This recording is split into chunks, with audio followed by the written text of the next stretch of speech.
Hello, good afternoon and evening and welcome to the program. I'm saying that because it doesn't matter where you are in the world, we've got you. Or you've got us, hopefully watching Revelation TV. It's the late show. It is Wednesday night and tonight we're going to be talking to you, the viewer, because we're opening our phone lines. So just stand by while Nikki will fill you in with how to do that. Nikki? Hello. Yes, as Howard said, we are live and interactive, and tonight we are asking the big question: how would you handle the economy? So as Howard said, we are live. That means you can phone us rather by calling the number that's displayed on your screen, 0208 972 1408. That is the wrong topic though, but that is the number that you need to be calling. We're not talking about the Queen this week, that was last week, but this week we're talking about handling the economy. How would you do it? And we also some other questions that we're going to start the programme off with to get you thinking, so they hopefully should be coming up on the screen so we can go through some ideas of what we want you to call in about, because as the Revelation TV, we want to hear from you and your personal experiences that going through the cost of living crisis at the moment. How are you coping with it? In what ways is it affecting you and your family? And what can we do to help each other? And as Christians, how can we help each other financially and emotionally as well? So some of the questions that we're going to be asking you are: if you were the Prime Minister, how would you handle the economy? What do you think of Liz Truss's plans to freeze the energy bills and reserve the ban on fracking? Reverse, that should be. Yes, reverse. You've still got reserve there. Did I? I thought I printed off. Maybe you gave me the wrong notes, but anyway. Well, you can see on the screen it says reverse there. What are your local MPs putting into place to help your community? And how are you coping with the rise of inflation? These are all questions, and there's more as well. As Christians, how can we help those in need of financial help? And what are your local churches doing to help those struggling financially and emotionally as well? And how are the children in your area and their school life being affected by the cost of living? Are you making ends meet and possibly really not looking forward to the future, especially in the next school phase as well, which is going to be starting? It probably has started, hasn't it? Because many children just don't get enough to eat normally, and now with the cost of living increase, it's going to be even harder for families to sort of feed their children as well adequately. Yeah. So like I said, we'd love to hear your experience of your families. Have you got children in your family? Are you a parent or a grandparent? And are you seeing the struggle because of the cost of living and the rise of inflation and the rise of prices of food? How are people or children in the school that your children go to, how are they coping with lunches? And I think Marcus Rashford did a campaign to help with children that are struggling with not getting and that was when things were fairly normal. But and also, what are the local churches, your local church, doing in areas of trying to help struggling families? And also, what are your views with regards to us using nuclear power to produce our energy needs, pretty much like we have in France? France has probably the most in the whole of Europe nuclear plants, and it produces pretty much sort of like the high as part of their energy needs, and only have very little need for gas, which comes from probably Russia. Yeah. And also, do you have any experience of solar power in your homes? Do you have the solar panels on your homes or in your workplace? If you've got experience of solar power and creating solar power, then do let us know. Just a few facts here of solar power: that it works by converting energy from the sun into power, and there are two forms of energy generated from the sun for our use: electricity and heat. And because solar and wind power are also a cheaper electricity than gas, and of course, as we know, it's a renewable energy source, which means it cannot be used up. So Howard, as long as the sun is shining, we can't run out of solar energy. No. And as an example, for us here in Spain, what we did right in the beginning, and we were in the plans right from word go, like 5 years ago, we would have the solar panels on our roof. Now, we've done half of them, and we're about to do the other half as well. So that will give us quite a lot towards our energy needs. But still, nevertheless, we had, for example, a huge bill for August, and we were only here for like a week, I think, and it was 6,000. My goodness, you get 6,000 a week. So we definitely need to get more solar panels in, and we're looking at that to do that ASAP. But some of the things that, just to get you going, callers, this is going to be something which it's going to be quite simple. 0208 972 1408. And just all you got to give is your name and also your the where you're calling from. Like I was going to say from. Give us an example. Essex. There you go. That's from where I'm from. from. Okay. Yes. Yeah, because we also love to know where you're calling from, where our viewers are watching, and as a family at Revelation TV, to know whereabouts you are. And we do have the emails as well. We are promoting the calls tonight, though, because we want to hear your voices, 0208 972 1408. But we do have Dylan, who's emailed in. Good evening, Dylan. You say, hi, Howard and Nikki, and the entire worldwide Rev TV family. You see, we are worldwide. It's great to hear you both talk again tonight, and I love you both by what you discuss. And I love listening to the texts and emails. I don't have much to say about the government. I just love listening to the topics being talked about, and that's from Dylan. So thank you so much. Thank you, Dylan. I mean, this is all new for us. I mean, normally we're talking spiritual matters and things, but I think in this day and age, and we certainly don't have to be panicking, because I was looking at the scriptures and the ones that we're sharing this morning. You know, God's ways are higher than ours, and also He has all sorts of good things in store for us. We know He foretold that we would go through difficult times, and they would be critical, hard to deal with, and especially as we're heading for what we would call the return of the Christ, the Messiah.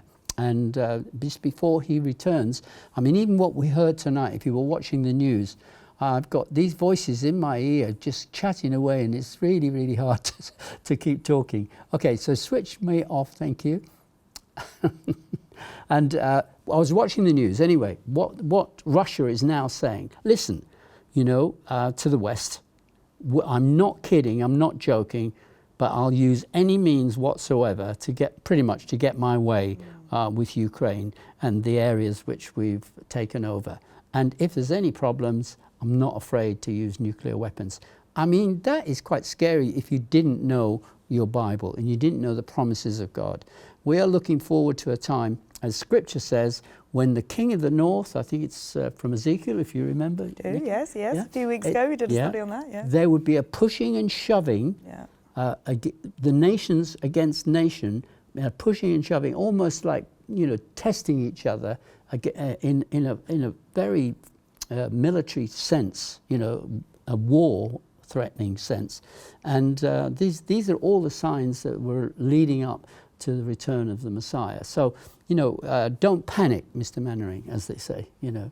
You never saw that program. No, but I've heard of it. Is it 40 Towers? Dad's Army. No? Okay. Completely wrong program. Yeah, it was pretty close.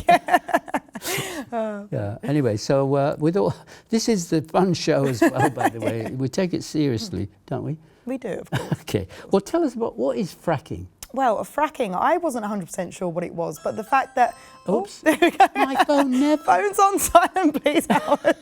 Do you know what? This, you couldn't make it up. Honestly, my phone, I know what that is, but it's never worked telling me there's somebody in my backyard. Oh, now it is. It comes on a live show. Do you know, we can't help but not be serious. Yeah, I know. This is a serious subject, but we do like to put... So what's fracking? Fracking. So fracking, we have a slate all about fracking, so maybe let's put it up. There we go. So it's a technique for recovering gas and oil from shale rock. It involves drilling into the earth and directing a high pressure mixture of water, sand and chemicals at a rock layer in order to release the gas inside. But the thing is, fracking was actually stopped in the UK in 2019 amid opposition from green groups and local concerns over earth tremors. So it has been reported that fracking can cause earthquakes. But of course, that's not very good. Now, I have an app on my phone, just like this goes bing bong. It also goes bing bong. It tells me every time there's an earthquake. There are hundreds of earthquakes every single day. Right. Okay? Yeah. That's just the way things are. Okay? So then there, some of them are quite intense, level 6, you know, or whatever, you know. And that's huge, okay? Mm-hmm. So the little bit of earth movement or quake that the people get when there's fracking, it's just minimal. It's just nothing to really worry about. He says as the whole of London just disappears in a hole. No, it is interesting, though, how you have this app that shows all the different earthquakes, and it's not mentioned on mainstream news. Like a lot of the time when you hear the flooding or earthquakes or volcanoes, like you hear about it and everybody knows that it's happening. But it's interesting that they're happening every single day and it's not. Well, okay, there was a major one 5.7, by the way. It's on worldwide alert, and that is in New Guinea. Okay, but that's in yellow and orange. Okay, you can see here. I'm not showing you very well. We haven't got a cameraman. You know, that's extra. But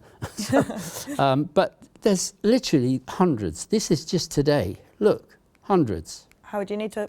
The camera can't see you scrolling. There we go. Hundreds. There you go. See lots. Hundreds. And that's just today. Yeah, just today. So a little bit of earth movement when the fracking is taking place is nothing to worry about, really, in the big picture. Okay. Do you agree with Howard? I'm interested. Do you live in an area where fracking has actually taken place, and have you experienced these earth tremors, and what are they like? Because personally I've never experienced one, so I can imagine they are quite scary. There might not be a lot of movement, but to just be suddenly watching Revelation TV and suddenly there's an earth tremor outside must be quite scary. Several years ago, when we used to have the channel in our home, I was downstairs making a cup of tea, and Mark the cabbie was upstairs doing a live show. And we had an earthquake which was somewhere like 140 miles away, and it shook the house. And you could see on the TV, I mean, Mark was like going like this, you know, and the walls were going in and out. I thought, whoa, you know. Yeah, wow. And so I mean, we can cope with those, you know. Yeah. And that was, as I say, a distance about 170 miles away. But that was quite a large one for us. Yeah. You know. Wouldn't like to see many of those, to be honest. Exactly. Yeah. But again, the fracking, when there's a little bit of earth movement, of course, when they draw out the gas, but they have to blow in a lot of water, and that costs a lot of money to actually transport the water to places where there isn't any water. And when they're putting and pushing the water through, and it pushes out the gases, so it goes in between all the rock layers and all the sediment layers that are built up over thousands of years, by the way, ever since the Noah's flood, because of the way that happened. But glad you said thousands, because some out there would say billions of years. Yeah, I know. Well, thousands. You know, they're on another planet. Oh, sorry. They probably say the same about us. But anyway, the thing is that, so fracking, is that something we could do?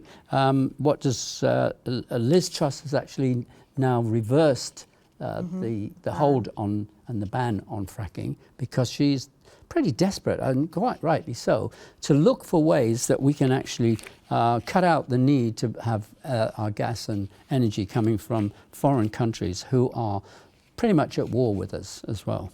How we ever got into this situation in the first place is ridiculous, because somebody should have been thinking, you know, Russia has always been somewhere else, militarily and also ideology speaking, and so is China. You know, so when those two get together and we're buying or whatever it is and our needs from those sort of two empires, we're looking for trouble. You know, so it's about time we looked at this. So we've got, what are the options then? We've got. Well, so just to briefly summarise, and then we can go into detail of each one. So we've got fracking, as we've mentioned. There's nuclear and solar power, which the solar power is a more natural way of doing things. And like I say, we do have slates of pros and cons for each, but we really want to encourage you tonight to get involved in the programme. We've been on for nearly about 15 minutes, and we really want to hear from you. We've got some emails coming in, but do call us. The number is on your screen, 0208 972 1408. What do you think of fracking? How would you sound quite pro-fracking? Are you happy with the idea of Liz Truss reversing this ban? No, I think I would go for nuclear. Okay. Yeah, because the thing is that, as I said, France is really way ahead of everybody else and has got like something like 26 nuclear plants. But there has been, you know, sort of Chernobyl, problems with Chernobyl, which is still a problem today because Russia's got firing and arms and bombs and other things at Chernobyl, just to, again, I think to frighten everybody really. Look, he means business. So, and if Chernobyl was all covered up and everything and made secure, but now he's made it very unsafe. But then you've got Fukushima as well, which was in Japan a few years ago, that because there was a big earthquake there and released all the nuclear waste, and it caused a lot of problems there, and it's probably still a problem as well. And what was the other one? 5 Mile Island, is it called? Yeah, 3 Mile Island. I was adding a couple, Yeah. just for good luck. But yeah, 3 Mile Island, and that's in America, where there was a leak there as well. And so it has its problems. And of course, how you get rid of the waste and how you get the uranium in the first place also is very costly and also dangerous to handle. So the best way is to go for, if you've got sunshine, is to go for the panels, solar panels. But if you're living in sunny England, I think, what were the stats? I asked you. The stats, we got them. Hang on, let me find, because we have year? about 5 pages of notes here, so let me find them. I know obviously in Spain we had a lot more. 330 days a year? Something like that. I mean, of sunshine, that's pretty good, isn't it? Yes. Pretty much like Florida as well. So, but in England, I think they talked of hours a year, didn't they? Yeah, it Just a literally few was. hours a That's year. the thing. When I searched it, Howard came in and went, "Oh, it'd be interesting to find out how many days of sunshine Spain have and how many days the UK have." And I typed in for Spain and it came up with the amount. And then for the UK, 330 days, and it said how many hours? It was thousands of hours, and I had to calculate and put from hours. What does that make into days? And it was 60 something. Well, so here, obviously if you've got a sunshiny day, usually it's sunshine all through the day. Exactly, yeah. And 330 days after 365 days is pretty good. Yeah, So it's very akin to what we had in Florida when we lived there, and still is, by the way, even though we're not living there. But here, in the UK, you can get up in the morning. In fact, the Ukraine family that we have staying with us, they said not quite sure what to go out in. I said you've got to take an overcoat, swimming trunks, an umbrella, and you've got to be prepared. Sun cream. Just in case you get the 4 seasons in one day. So that's why it's only in hours a year. Yeah, exactly. Yeah. And you didn't get to the bottom of it? No, I thought I had it. I can't find it on my list. But as we go on, once we get a phone call, if we get a phone call come in, that'll encourage you to call in. Then I can have a look and find out. Do we have to what pay the them stats to call? Yeah. Well, remember the number on the screen. Yeah, it is a UK number, even though we're in Spain. That's the way we set it up. 0208 972 1408. Well, we do have an email from Dawn in Suffolk. She says, "Good evening, Howard and Nikki. If I was the PM, I would trade with Israel and Africa for energy. I would not do any fracking because it's so bad for the earth, as we have seen happen in Australia. I would be like a business person and get more businesses going and making a profit like President Trump." Many blessings from Dawn in Suffolk. Yeah, okay. Well, we do have our first caller again, but it's anonymous from nowhere. Oh, from Northampton, right. Hello, thank you for joining us. And how would you like to comment on what we've been talking about tonight? Right. Well, I'm not the PM and I'm no economist, so please, any economist, forgive me if I get anything wrong. Okay. Well, just like us. Right. If I were PM, if I were PM, I would not have the liberty to do what I would like to do. But this is what I would love to do: pull out of the WEF, pull out of the Green Agenda. One of your presenters has said on a few occasions that the very fact that we're signed up to the WEF and the Green Agenda and all this sort of stuff is responsible for the hike in prices. Okay, right. Yes. Anything else you want to add to that? Because, I mean, these are areas outside of our remit, or pay scale. Okay. But give us a little bit of your background or understanding what the Green Agenda is totally. I mean, because you think it's costing too much money? Yes, and farmers aren't allowed to produce what they would like to produce, and if they could produce, then food would be cheaper for people. Right. So I'm probably what are some of the restrictions they're putting on farmers then?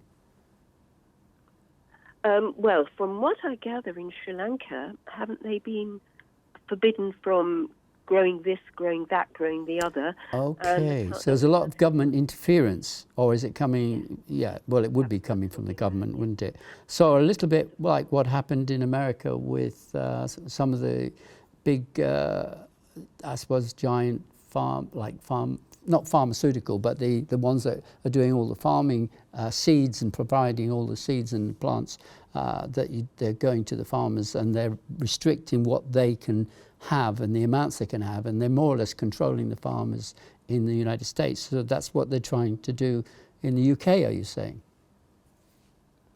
Well, I don't know the facts. I don't have facts. Okay.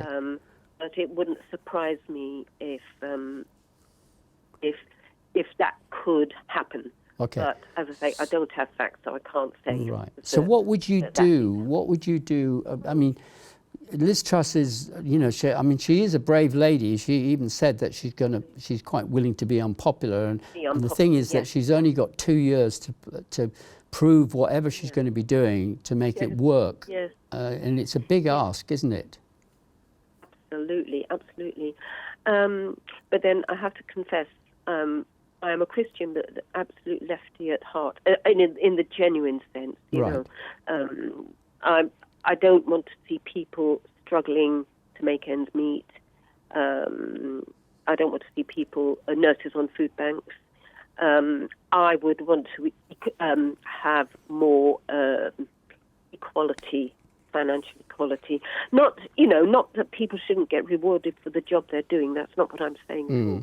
What I'm saying is that somebody should not be in a position of having to choose between heating and eating. Right. When on the other side, you've got probably, there's no sort of taxation or windfall being sort of implemented on those companies that are actually making an absolute fortune because of the crises, the energy crises, and it seems that they're not going to be taxed or any windfall money is taken from them to give to the poor. It does seem a little bit out of balance, doesn't it? No matter what political persuasion you are.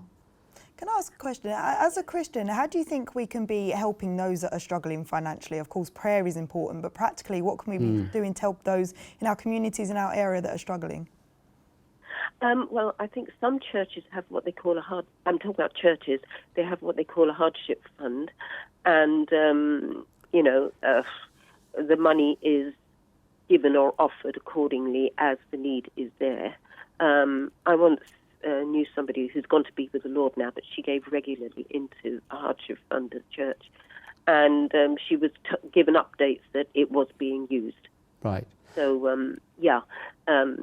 well, I mean, that's a very good, and I think it's easier in a way when it's done at church level because you know those individuals and you can vouch for their need in the sense that it becomes obvious, because you see them every week at least. And that's a good way to do it because I wanted to start something to actually do from here, but it's very hard to manage in the sense that we can't see the individual's needs, and you do get people who want to abuse the system. Because I once did it many years ago, and I gave away personally. It wasn't because at the moment we can't do that so easily as a charity because it's not in the remit, and it's frowned upon by the Charities Commission and things like that. So it is easier to do at church level, and so that's really good. So that's something you're giving a good example and recommendation, I dare say, to other churches to do the same. Are you not? Yeah. Very good. Yeah. Okay, so if you were Prime Minister, is there anything that you would do, anything else you would do? Can you see the way that Liz Truss is trying to go? And she's even meeting, she met with Biden today. And I don't know whether she's getting the cold shoulder because Biden's got a different way of approaching things to the way Liz Truss is trying to approach the matter of just borrowing, billions, literally billions of pounds at a very high rate of interest, I no doubt, because of the way that the dollar today was it 113 to the pound, which is, it's unheard of, I think.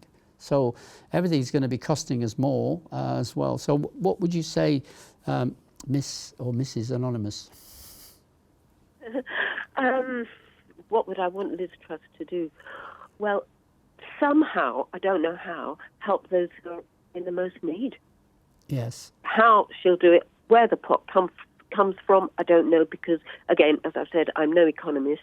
I'm not the Chancellor of the Exchequer, so I don't know what's there and what isn't there and what's available. Okay. Well, and where to get the money from. You say you're not an economist, but you are obviously a person, and we all are going through this cost of living crisis. So personally in your life, how have you been affected by the rising prices, and what do you think in your life personally you'd like to see improve or change, and maybe that would spark what the leadership and what the government should be doing if we look at our personal lives and what we need in our households and in our families? What is it that you're struggling with or that you would need? Well, my husband and I are state pensioners. So, you sound much younger, can I say? Yeah. Sorry? Just a bit of flattery there. I said you sound much younger than state pensioners. But, okay. No, we're both state pensioners. I think I'm a couple of years younger than you, Howard. Okay, 36. I can't remember your age. I'm 76. I can't remember your age. 76. Oh, I'm 71. All right, so yeah, you're just a youngster, yeah. See. But anyway, thank you. but the thing is that the wisdom that you get as you get older, you try and pass on to your kids, but they don't listen to you, you know. So they just think you're old fuddy-duddy. You haven't got a clue, you know. They've got the thing in their iPhones or whatever it is, and they don't listen to what's going on. But what advice would you give to a young couple right now, even nurses? I was listening to, right in the middle of the night, I was listening to an interview done with one of the nurses in the NHS. She has not even got enough money to hardly pay her rent, especially if she's in, I think, one of the London areas. And there's no way for her to make ends meet unless she does overtime. They're already doing, you know, like 12-hour shifts or whatever. I mean, it's so hard for them. And yet, what advice would you give to such a person if you could do that? My gut feeling would be to say your health is more important, your mental well-being, and of course spiritual well-being. I don't know if that person's a Christian, but certainly your health is important. Don't work yourself to the ground. But what can you do when you can't pay your bills? Yeah. I would say certainly don't buy until you've got enough money to put down and to be sure you can pay the mortgage every month. Well, that's another thing that came up today, and it was where they're looking at changing the what's the tax when you buy a property? What's it called again? Inheritance? No, stamp duty. Stamp duty. I mean, now they're actually talking about the possibility is, you know, until Friday comes, we won't know for sure, but of actually lowering, which is good for those first-time buyers, lowering the stamp duty. But if you're living in the London area, you can't buy a flat for 200,000. You're looking more at 400, 500. But the stamp duty at the lower end has been reduced, which is good. So whether it's 1% or 2%. But then it certainly climbs once you start to get to 400,000. And then it goes up to 10%. If your house that you want to buy is in the £1 million area. Now, you know, a lot of people who perhaps bought their properties over a lifetime and they bought their properties 50 years ago, it might well be worth £1 million on paper, but if they want to sell and downsize, they're going to have to pay, you know, sort of like 10%, so like 100,000. What do you think about that? Yeah. Appalling. Well, actually, we bought this house in 1992. Mm-hmm. The year I was born. Well, we have run into financial difficulties, so consequently we've had to say, please, we can't afford to pay so much, can you extend the term? And the term will finish in about 2024. Right. I think that's the same as us. We've got... Well, we did have probably, I don't know, 25, 30-year term, and because of my age, they won't renew it, and I've got 2 years to pay it off. Yeah. Yeah. And it doesn't look possible at the moment, so... How does it make you feel emotionally with all this? I think, because you mentioned mental health as well with the nurses, but I think it's important for all of us struggling with money issues. It brings on anxiety, it brings on this worry. So as a Christian, what encouragement can we give other people, even non-secular or people struggling financially and emotionally? What advice would you give as a Christian to these people? Very, very difficult. I would take a look at what their circumstances are and help them see what they can do. I mean, as a Christian, I know not. I would say to any Christian, if you're not tithing, tithe, because that will activate God's. Yeah. That will activate God's promise for you. Well, I know that tithing doesn't promise everything, but it will give you what He knows you need. Right. Good. Well, you've been very helpful tonight. Thank you for bearing with us. Thank you very much indeed. And that was anonymous from, where was it? Did we get a town? Northampton, did we say? Southampton. Thank you so much indeed. The phone lines are open, and we do have a system which is not working very well at the moment, but it will work eventually. So do stand by. There are other callers that want to get in touch with us, and we thank you for that. That's 0208 972 1408. Any emails? We've got some emails, yes. Good. We've got N that says, Howard and Nikki, great to see you both tonight. So why are you for fracking if already lots of earthquakes? We had some houses shaking in Johannesburg when I lived there from the mining there, from N. Interesting. I think she said, why do fracking if it causes lots of earthquakes already? Well, as Howard mentioned, there are lots of earthquakes that are happening naturally anyway. Minor, very minor. I mean, I don't know what they are on the Richter scale, but they certainly wouldn't really probably even get onto the Richter scale at all, because you would get some earth movement and a little bit of tremor, Yeah. But anyway, that's if you went for fracking. But there are other ways as well. Michael also talks about fracking. He says it's been known to pollute water sources, according to sources in the USA. How true is this? I'm unsure if it's true, as it's a cause of concern. And will it really create much gas, and how expensive is it to mine? I think you had some stats there. We did have some stats. We do have a slate on fracking. I think we've got, we've got pros. Oh, no, let's go with the cons of fracking. So it does actually say it is harmful to the environment. Shale gas is methane, a fossil fuel with high carbon emissions. Campaigners say that the resumption of fracking risks distract energy firms and governments from investing in renewable and green sources of energy. Fracking also uses huge amounts of water, which must be transported to the site at significant environmental costs. It's also harmful to your health. It can affect the health of those living close to fracking sites. And I think with fracking and solar power, actually, and nuclear power, they all say that the initial costs of installing these things are actually quite expensive. And you have to think about, especially when it comes to solar power, if you are buying a house and you're putting the panels in, the initial cost of that is going to be very expensive. You really have to know that that's kind of your forever home, because if you're only going to stay there for a couple of years, you're not going to make up the energy and the money that you save with the solar power. To stay there. Exactly. It's building. It's expensive. If you move, you can't move it with you. If you were buying a house or a property these days, well, it has to be a freehold house, because you can't put it, I wouldn't think, on where there's a community when you've got an apartment. But when you're actually buying or selling a house that you've already done the solar panels, that adds more value to it. And I think this day and age, somebody go, if I've got a choice between buying this house that has solar paneling and not on the other one because it hasn't got it, guess which you're going to go for, because you've got immediate savings with your energy costs. But the problem is it all depends where you live, and it all depends which way your solar panels are facing. That's important. The location and the direction. Obviously you need the maximum sunlight, so if it's not in a good sunspot, then you're not going to get as much energy as you could do if you had it. So thank you, Michael, for your email. We just got one more here quickly that says, this is Margaret. Bless you both. The church I belong to is helping people practically in a number of ways. For several years, we have given out food boxes to those in need. This has included families and people living alone.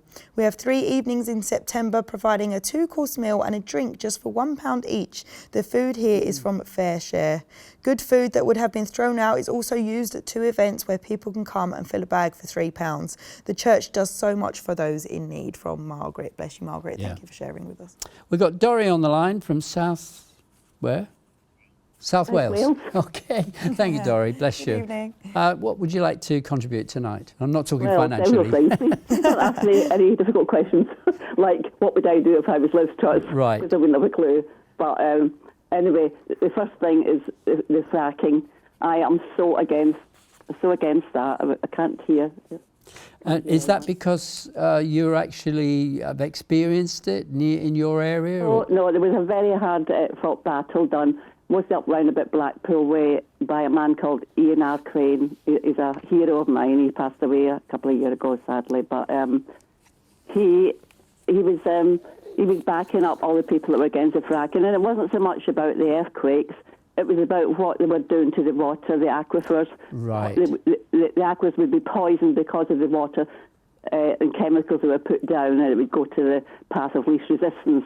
So he was an ex-oil man, so he knew what he was talking about. Right. And he'd gone to Queensland and Australia, and he'd filmed it all, what had happened over there.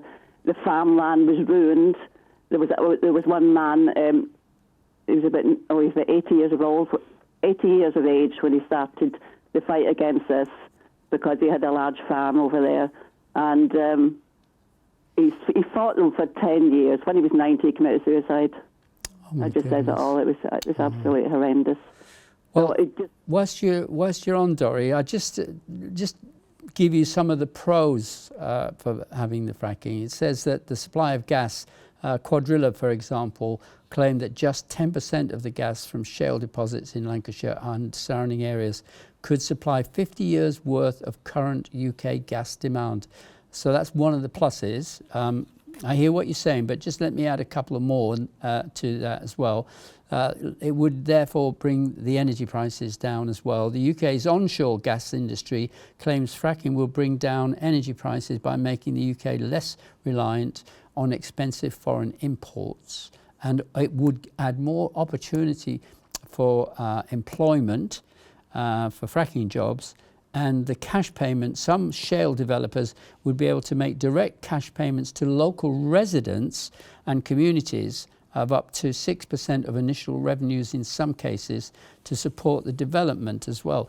But so there's the positives, but you've actually given a very good account and a good reason why we shouldn't be looking to fracking. I think the wind power is probably better recommended, and although they're unsightly in some of the areas. But you know, I've been through the whole of Spain, pretty much from one end to the other, and I was amazed at how many, like, instead of having sheep or farms that have got, you know, sort of your agricultural things, they're just full of solar panels. Oh, you know, yeah. I mean, they were growing out the ground. It's the right country to have them in, isn't it? It is, but I mean, you know, and they're producing, you know, lots of energy. Okay, but so thank you, Dorrie, very much indeed for helping us there. We've got another caller as well that's around, and yeah, they should be coming, or he will be coming online very soon. We're new at this, as you can tell. Well, while we wait for the caller, we do have another email. This is from Dave. He says, there's nothing wrong with fracking except it's more expensive to get than natural gas. On the other hand, solar panels may be renewable, but to make them is extremely bad for the environment. And wind farms also bad. Both of the latter have been made from raw materials. And that's from Dave. Thank you, Dave. Yeah, Dave, that's spot on, because we found that in when we were doing the research today. You know, how did we get into this? I think because Liz Truss is its hot topic at the moment. That's why we are talking about fracking. But Brian also talks about it. Says the trouble with fracking is with the toxic chemicals that will undoubtedly contaminate the precious groundwater supply. And who would want it close to their own street, as it would only be likely to devalue properties in your neighbourhood. Fracking offshore might be better, but no doubt a more expensive option. And that's from Brian. Thank you, Brian. Okay. We've got John from Manchester. Hello, John. John. Good evening, Howard. Good evening, Nikki. Good evening. Yeah, good evening. What would you like to say tonight? I just want to bring... I'm 71 years old, just turned. Okay. Happy birthday. But I haven't worked since I drew a pension at 60. Okay. Been an ex-serviceman. Yeah, all right. Well done. Because I was on pension credit at the time, because I was unfit for work, when the Department of Work and Pensions notified me that I'm entitled to draw my army pension at the age of 60, it deprived me of the pension credit. Okay. Right? But can you explain what that is, the pension credit? Because I don't know what that is. Pension credit is a man or a woman of age, which is, I mean, they've changed it all to universal credit, but I'm talking about, 12 years ago where it all changed with universal credit and everything. But because I was deemed unfit for work, right, they gave me a pension credit where I didn't have to do a job seeker's allowance. Right, I got you. Are you with me? Yes, I am. Right. So then, what happened then? I then notified the army, and I drew my army pension at 60. So then when I reached 65, I drew my state pension. So my income is 4 pensions. I've got a private pension, a company pension, an army pension, and a state pension. So I'm financially secure being a single man running a rented property with household bills like everybody else. Right. So, go on. No, you carry on. Well, I was going to say, what's this got to do with the cost of living? You're saying that you are self-sufficient because of the pensions that you have, but not everybody has that sort of coverage of income through pensions, and they. No, I understand that, Howard. The point I'm trying to make is, I offer my services at church, that if anybody needs any assistance in how to put together a budget, you've got your income, you've got your tithe, you've got your expenditure, and it's about balancing your books. Right. So when you might fancy a new pair of shoes, or you want a loaf of bread and a bag of chips, then you've got to prioritise what you're... Right, so you've got to make a budget. So a lot of people don't actually, John, they just don't do that. I mean, I remember when Leslie and I were first married, we actually had to watch our pennies, and we made a budget.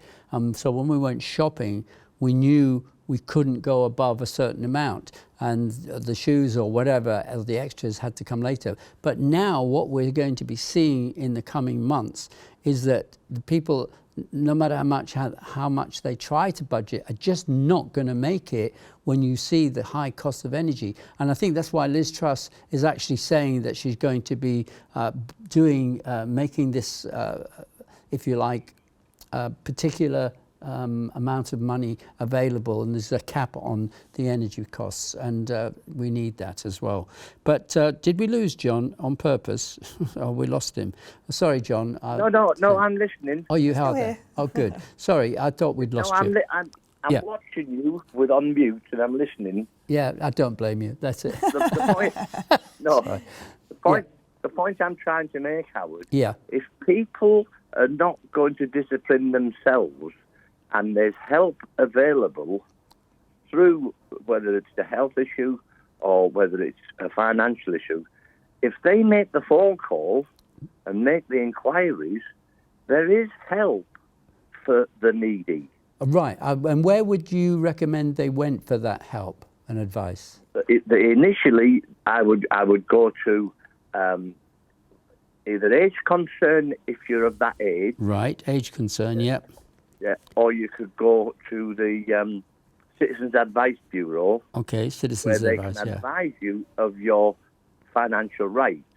Okay. Now, the lady that was working in the hospital in London, with all of the extra costs in London, I don't know what nationality is. I don't know, a wage or anything like that, the standard of care that she gives them. Yeah.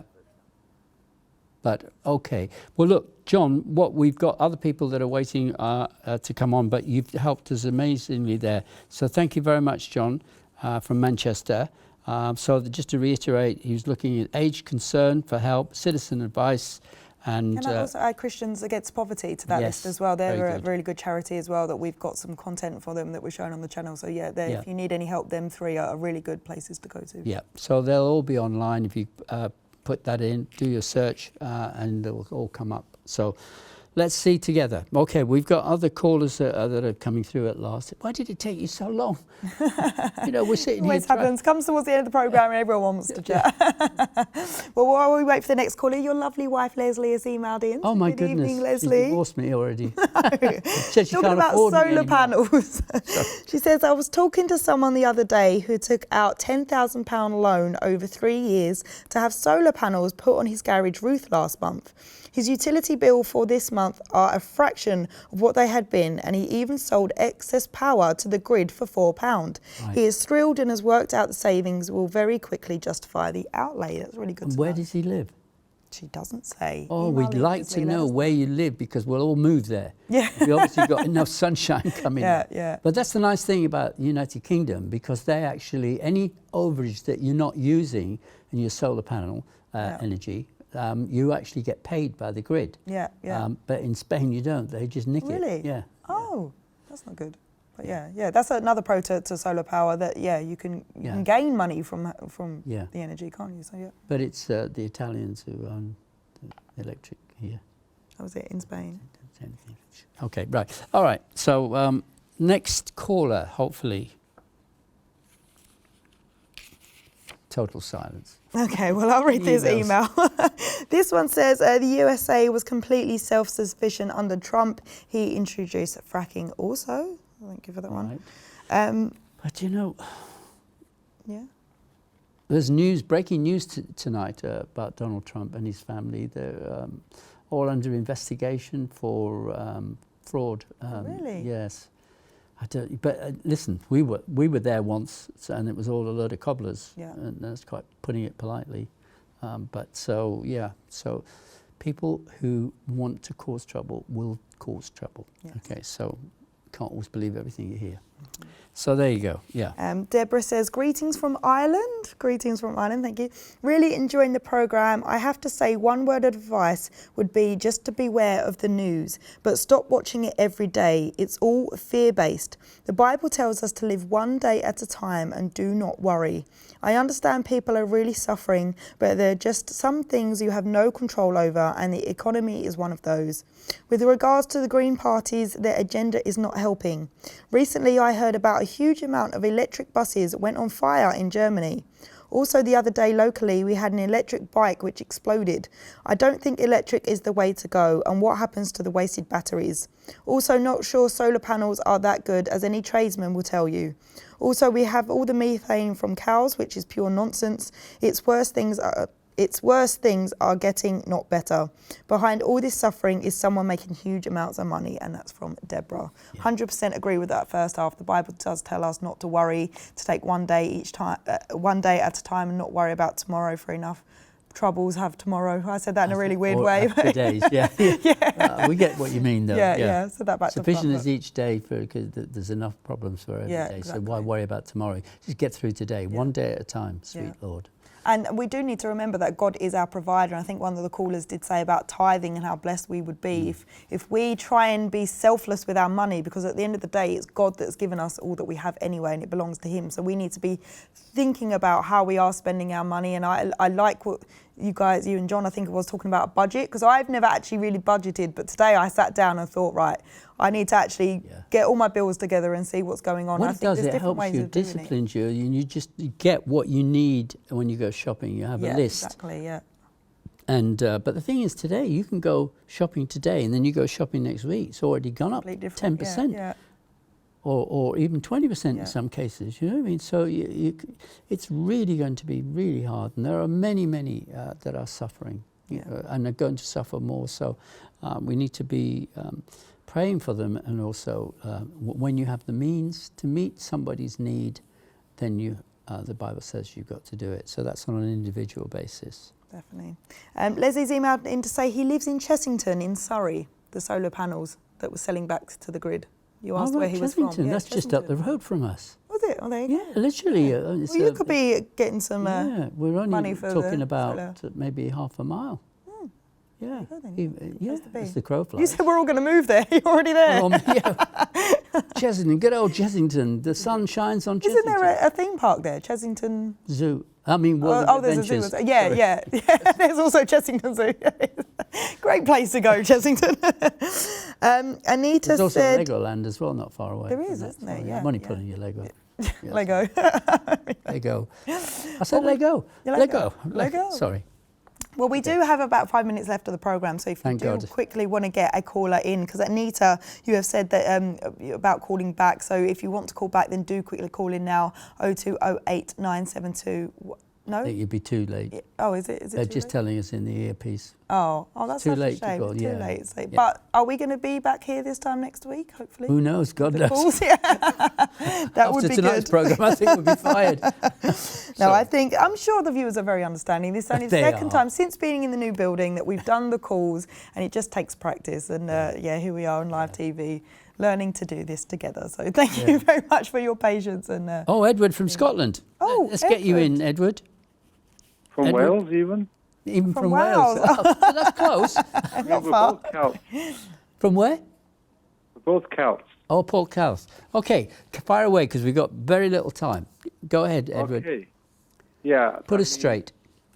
I mean, God's in control, and all these taxes are for the rich. Rich get richer. 23 trillion in offshore accounts. Really? Trickle-down economics. Okay, yeah. Yeah. I mean, Biden's saying it doesn't work. Yeah. Okay. And what you're saying, Edward, is to get that all sorted first, and get the taxes that are due from all those offshore sort of accounts and everything, and then maybe we wouldn't be in the state that we're in. But that's true, that those tax evasion is illegal. And isn't it? But when you have all of these offshore accounts and everything like this in foreign countries, it's very hard to actually bring them to account, is it not? But maybe more effort should be done, especially in the days we're living in. Is that what you're saying, Edward? Yes, of course. I mean, there's no ethics anymore. Yeah, that's true. If God was looking down on the world and what's going on, I mean, our monarchy, not long ago, were decapitating their wives' heads. I mean... Oh, you're talking about Henry VIII?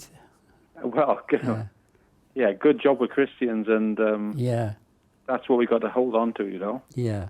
A quick word of advice then. What would you say to young people particularly, and those that are really on low incomes? And look at the nurses and the doctors that are working in the NHS.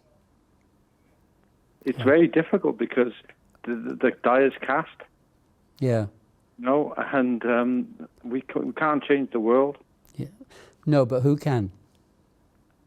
Maybe God will intervene at some stage. He will. And God bless everybody, because it's a secular world, and it's not great. Yeah. Well, bless you, brother, because I think, Edward, that what we're going to be seeing soon is the fulfillment of Daniel 2:44. Before I started the show, I said, Lord, quick scripture, and I said, oh, not that one again. But it does say that, God is going to set up his kingdom, and he's going to bring all these other ruling powers to an end. And we will see the Lord Jesus Christ come in, who will rule with righteousness, with a rod of iron, yes, but with discipline, yes, but also with love and caring, because he was the one that really looked after the poor and the needy as well, and healed the sick. So thank you very much, Edward, for being our last caller on this evening. And God bless you, and helpful in reminding us of all of the money that's really been tucked away, and that should really be brought to account.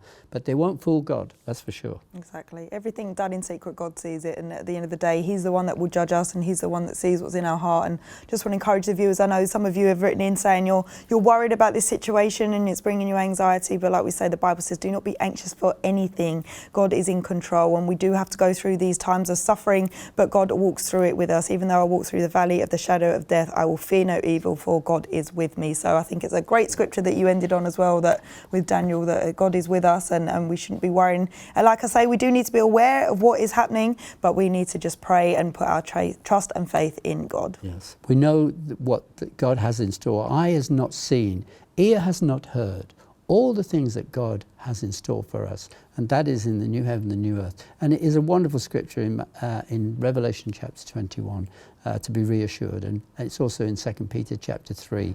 You have a look in there. But thank you again for joining us. We are out of time, but we're in step, hopefully, with God and with our viewers. And thank you for all of you who have been patient. And Nikki? Yes, thank you very much. Thank you for watching. God bless you. We'll be back with The Late Show tomorrow evening as well, so tune in for that.